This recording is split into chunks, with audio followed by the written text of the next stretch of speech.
Next ಟೆಂಡರ್ಗಳೆಲ್ಲ ಕರೀಲಿಕ್ಕೆ ನಾನು ಈಗಾಗಲೇ ಹೇಳಿದ್ದೇನೆ. ಈಗಾಗಲೇ ಸುಮಾರು 100 ಕೋಟಿ ರೂಪಾಯಿಯಷ್ಟು ನಮ್ಮ ಇರಿಗೇಷನ್ ಡಿಪಾರ್ಟ್ಮೆಂಟಲ್ಲಿ ಇಟ್ಟಿದ್ದೇವೆ.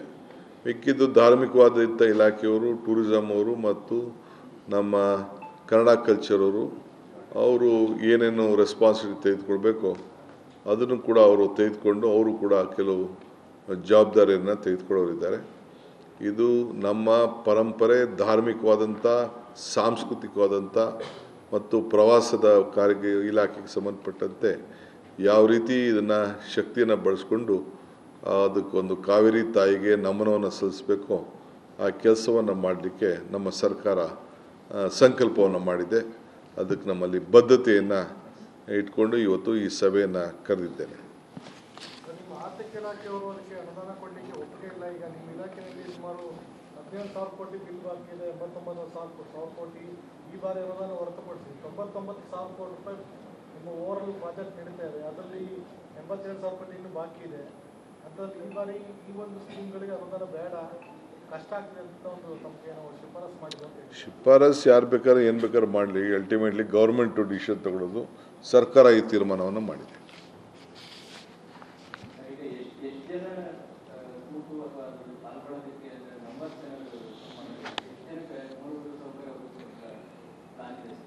ಈಗೆಲ್ಲ ಡಿಸೈನ್ ಮಾಡಿದ್ದಾರೆ. ಒಂದು 10,000 ಜನ ಕೂತ್ಕೊಂಡು ನೋಡೋಷ್ಟು ಒಂದು ಪ್ಲ್ಯಾನ್ ಹಾಕಬೇಕು ಅಂತ ಹೇಳಿದ್ದೇನೆ ಅವ್ರಿಗೆ. ಅದೆಲ್ಲ ಲೆಕ್ಕಾಚಾರ ಆಗ್ತಾರೆ. ಅಗಲ ಎಷ್ಟಿರ್ಬೋದು, ವಿಡ್ತ್ ಎಷ್ಟಿರ್ಬೋದು, ಸೀಟಿಂಗ್ ಫೆಸಿಲಿಟೀಸ್ ಯಾವ ರೀತಿ ಮಾಡಬೇಕು, ಅದಕ್ಕೆ ಜನ ಜಾಸ್ತಿ ಆದಾಗ ಮಳೆ ಬಂದರೆ ಏನು ಮಾಡಬೇಕು, ಆಮೇಲೆ ಆರ್ಟಿಸ್ಟ್ಗಳು ಪೂಜೆ ಮಾಡೋರಿಗೆ ಅವ್ರಿಗೆ ಯಾವ ರೀತಿ ಮಾಡಬೇಕು, ಅದೆಲ್ಲ ಕಂಪ್ಲೀಟ್ ಅವರೊಂದು ಡಿಸೈನ್ ಕ್ರಿಯೇಟ್ ಮಾಡೋಕ್ಕೆ ಹೇಳಿದ್ದೀನಿ.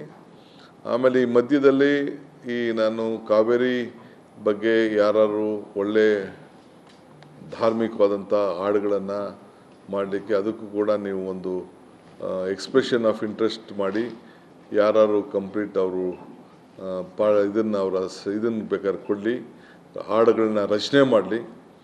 ಈ ಹೆಂಗೆ ನಮ್ಮ ಕುವೆಂಪುರವರ ಹಾಡನ್ನು ನಾವು ಯಾವ ರೀತಿ ನಮ್ಮ ನಾಡಗೀತೆ ಮಾಡ್ಕೊಂಡಿದ್ದೇವೆ ಹಂಗೆ ಆ ರೀತಿ ಕೂಡ ನಾವು ಮಾಡೋರಿದ್ದೇವೆ.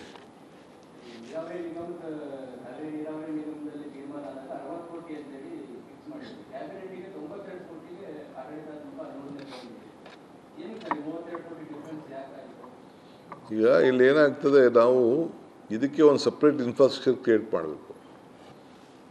ಇದು ಇಲ್ಲಿ ಜನ ಕೂತ್ಕೊಳ್ಳೋಕ್ಕೆ, ಆಮೇಲೆ ಈಗಿರೋಂಥ ಸಿಸ್ಟಮ್ನ ನಾವು ಬೇರೆ ಮಾಡಬಾರ್ದು. ಹೊಸ ಸಿಸ್ಟಮ್ನೇ ಇಲ್ಲಿ ಒಂದು ಕ್ರಿಯೇಟ್ ಮಾಡಬೇಕು. ಅದಕ್ಕೊಂದು ಸೆಕ್ಯೂರಿಟಿ ಅರೇಂಜ್ ಮಾಡಬೇಕು. ಟ್ರಾಫಿಕ್ ವೆಹಿಕಲ್ಸ್ಗೆಲ್ಲ ಸಪ್ರೇಟು ಜಾಗಗಳನ್ನ, ಬಂದಂಥ ವಾಹನಗಳಿಗೆ ಒಂದು ಸಪ್ರೇಟಾಗಿ ಇಡಬೇಕು. ಈಗಿರೋಂಥ ಎಕ್ಸಿಸ್ಟಿಂಗ್ ಸಿಸ್ಟಮ್ ಏನಿದೆ ಅದನ್ನು ಜಾಸ್ತಿ ನಾವು ಉಪಯೋಗಿಸಲ್ದ, ಇದಕ್ಕೆ ಒಂದು ಪ್ರತ್ಯೇಕವಾದಂಥ ಮಾಡಬೇಕು. ಆಮೇಲೆ ಅವ್ರಿಗೆಲ್ಲ ಇವ್ರಿಗೆ ಕಲ್ಚರಲ್ ಟ್ರೂಪ್ ಇರ್ಬೋದು, ಧಾರ್ಮಿಕವಾಗಿ ಆಚರಣೆ ಮಾಡೋಂಥವ್ರು ಅವ್ರಿಗೆ ಆದಂಥ ಒಂದು ಸಪ್ರೇಟ್ ಇಂಡಿವಿಜುವಲ್ ವ್ಯವಸ್ಥೆನ ಮಾಡಬೇಕು. ಎಲ್ಲೋ ದೂರದಿಂದ ಮಾಡೋಕ್ಕಾಗಲ್ಲ.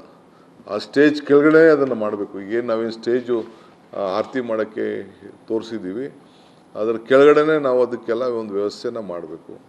ಅದು ಸ್ಟೇಜ್ ಒಂದು ಸ್ಮಾಲ್ 30-40 ಸ್ಟೇಜೆಲ್ಲ ಮಾಡೋಕ್ಕಾಗಲ್ಲ.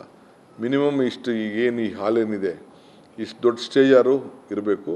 3 ಕಡೆ 4 ಕಡೆನೂ ಕಾಣಬೇಕು.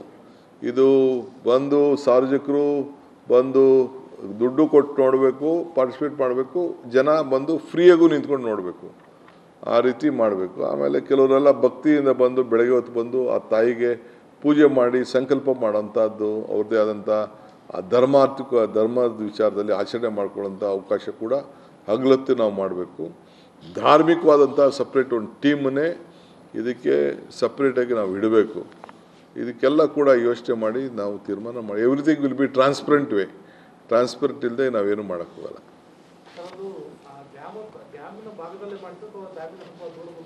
ಸ್ವಲ್ಪ ದೂರದಲ್ಲೇ ಮಾಡ್ತೀವಿ. ನನಗೆ ಕೆಳಗಡೆ ಮಾಡಬೇಕು ಅಂತಿದ್ದು, ಇದನ್ನು ನಾವು ಸೆಕ್ಯೂರಿಟಿ ಇದನ್ನೆಲ್ಲ ಗಮನದಲ್ಲಿ ಇಟ್ಕೊಂಡು ಅದನ್ನು ಸ್ವಲ್ಪ ದೂರದಲ್ಲೇ, ಅಂದರೆ ನೀರಿರೋ ಕಡೆ ಯಾವಾಗಲೂ ನೀರು ಇರಬೇಕು, ಯಾವಾಗಲೂ ನೀರನ್ನ ಸ್ಟೋರ್ ಮಾಡಬೇಕು. ಬೆಂಗಳೂರಿಗೆ ನೀರು ರೆಗ್ಯುಲರ್ ಹೋಗುವಂಥ ಒಂದು ಜಾಗ ಇದೆ, ಅದನ್ನು ಐಡೆಂಟಿಫೈ ಮಾಡಿದ್ವಿ. ಡ್ಯಾಮ್ ಕೆಳಗಡೆ ಇಲ್ಲ, ಡ್ಯಾಮಿಂದ ಸ್ವಲ್ಪ ದೂರದಲ್ಲೇ ನಮ್ಮ ಸೆಕ್ಯೂರಿಟಿ ಆ್ಯಂಗಲ್ಗೆ ಟೆಕ್ನಿಕಲ್ ಟೀಮ್ಗೆ ಅದನ್ನು ಬಿಟ್ಟಿದ್ದೀವಿ. ಆ ಟೆಕ್ನಿಕಲ್ ಅವರು ಅದನ್ನು ಫೈನಲೈಸ್ ಮಾಡ್ತಾರೆ.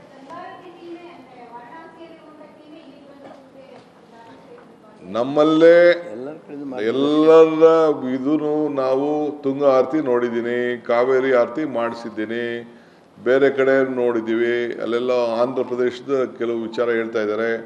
ಎಲ್ಲ ಕಡೆ ನೋಡಿ ಮಾಡಿ ಇದು ಕಾವೇರಿ ಆರತಿ ನಡೀತದೆ. ಟೀಮೆ ಪೂಜೆ ನಮ್ಮಲ್ಲೇ ಧಾರ್ಮಿಕವಾಗಿದೆ. ನಿಮ್ಮ ಕೈಲಿ ಇಲ್ವೇ? ನಮ್ಮಲ್ಲಿ ಅರ್ಚಕರಿಲ್ವೇ?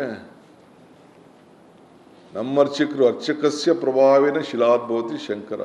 ಆ ಅರ್ಚಕ ಪ್ರಭಾವದಿಂದ ಶಿಲೆಯಲ್ಲೂ ಶಂಕರನ ಕಾಣಬಹುದಂತೆ. ಹಂಗೆ ಈ ಕಾವೇರಿ ಶಿಲೆಯಲ್ಲಿ ಶಂಕರನ ಕಾಣಿಸ್ತೀವಿ.